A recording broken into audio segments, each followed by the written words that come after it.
Hey, welcome back. If you've been half following the news this week thinking the Iran story is basically over, sit down for a second.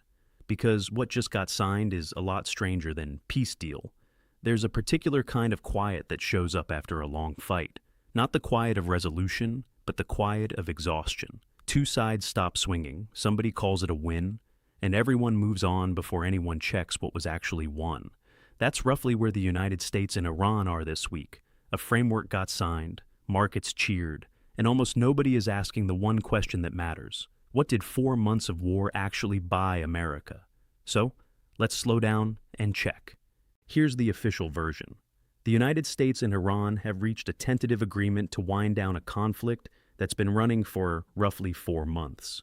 President Trump and Vice President Vance reportedly signed off on a framework while in France, ahead of a formal signing expected days later. The terms, a ceasefire extended 60 days, the Strait of Hormuz, a choke point for global oil, set to reopen, and a promise of future talks on Iran's nuclear program. Oil prices dropped on the news. The Dow hit an all-time high the same day. On paper, that's a de-escalation, a good headline. Here's the short version underneath it. Nothing got won. Everything just stopped. Because this war started with a list of stated goals, and not modest ones. Regime change, unconditional surrender, a dismantled nuclear program? None of that happened. What happened instead, according to the assessment laid out by retired four-star General Barry McCaffrey, is that the regime is still standing, and arguably more hardline now than before the bombs started falling. The U.S. struck thousands of targets, lost 2 aircraft over 21,000 sorties, degraded Iran's conventional military meaningfully. But the strategic picture, in McCaffrey's own words, didn't shift. If anything, he assessed that the United States is now more vulnerable, not less. Let that sit for a second. More vulnerable. After winning almost every individual battle. Now, look at the price tag, because this is where it stops being abstract. According to former senior foreign policy official David Rothkopf, speaking from the same broadcast, the deal likely involves the U.S. releasing roughly $24 billion in frozen Iranian funds within that same 60-day window. And Vice President Vance has separately acknowledged that Iran could gain access to as much as $300 billion in reconstruction funding, conditional on cooperation, financed through a Gulf coalition rather than Washington directly. Read that order of magnitude again. $300 billion. That's not a peace dividend. That's closer to a ransom structure dressed in diplomatic language. And the nuclear question, the actual reason anyone called this thing a war in the first place, got softer, not harder. McCaffrey's read, Iran is sitting on roughly 10 tons of highly enriched uranium, and the realistic trajectory, in his assessment, is that material gets converted into as many as a dozen weapons within 5 years, not eliminated. Rothkopf made a related point worth sitting with. Iran is, in some respects, in a stronger position toward a weapon now than they were under the 2015 deal the Obama administration negotiated, because the enrichment, the centrifuges, and the scientific knowledge gained since the first Trump administration tore up that earlier agreement don't disappear. Just because a new framework gets signed. So here's the trade nobody priced in out loud.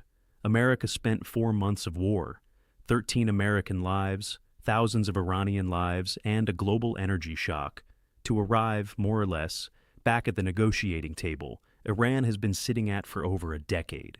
Same choke point, same uranium stockpile, just bigger. Same regime, just younger and angrier. Quote it, then check it. Asked directly whether Iran would get access to that $300 billion fund, Vance didn't deny it. He confirmed the structure exists, conditional on Iran, quote, honoring their end of the obligation. That's not a denial. That's a yes with paperwork attached. And the gas prices, the thing most Americans were told to expect relief on, Rothkopf was blunt about the timeline there too. Reopening the strait doesn't translate to cheaper gas overnight.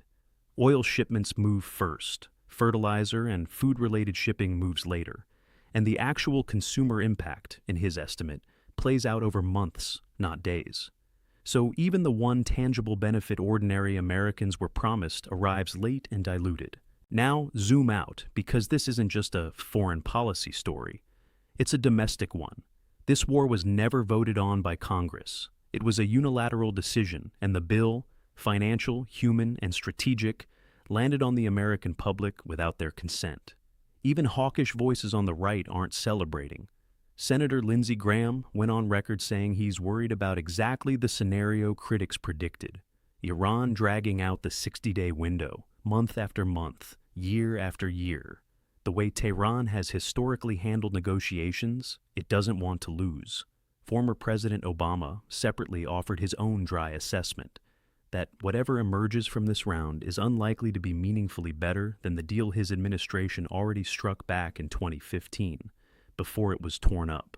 So if the smartest people in the room, a retired four-star general, a former senior security official, a sitting senator from the president's own party, and the man who negotiated the previous version of this exact deal, are all converging on the same conclusion independently, that's usually not a coincidence. That's a pattern. Here's the uncomfortable framing nobody on cable news wants to say outright. The United States didn't win this war and didn't lose it in a single dramatic collapse either. It just paid full price for a stalemate. Lives, dollars, credibility, leverage, spent. And what's left over gets called a deal. Whether that holds for 60 days or quietly falls apart the way these things tend to, is genuinely an open question. Iran's history with drawn-out negotiations isn't exactly a secret to anyone who's been paying attention for the last 20 years. The next 2 months will tell us whether this was a turning point or just an expensive pause before round 2. That's where it stands for now.